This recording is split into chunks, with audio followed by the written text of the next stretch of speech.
আসসালামু আলাইকুম। Welcome to রাঁধুনির ধ্বনি। বাসায় মেহমান আসছে, আরেকটা পদ বেশি দরকার বিরিয়ানি বা পোলাওয়ের সাথে, তাহলে মাত্র 50 টাকা খরচ করে বানিয়ে ফেলতে পারবেন এই চপ বা কাবাবও বলা যেতে পারে। আমি প্রথমে সলিড মুরগির মাংস 5-6 পিস টুকরা করে সিদ্ধ করে নিয়েছি।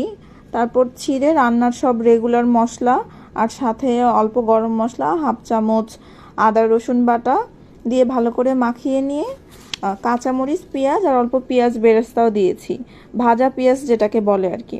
তারপর সেদ্ধ করা আলু 3টার মতো চটকি ওটার সাথে মিশিয়ে ইচ্ছা মতো শেপ দিয়ে নিয়েছি।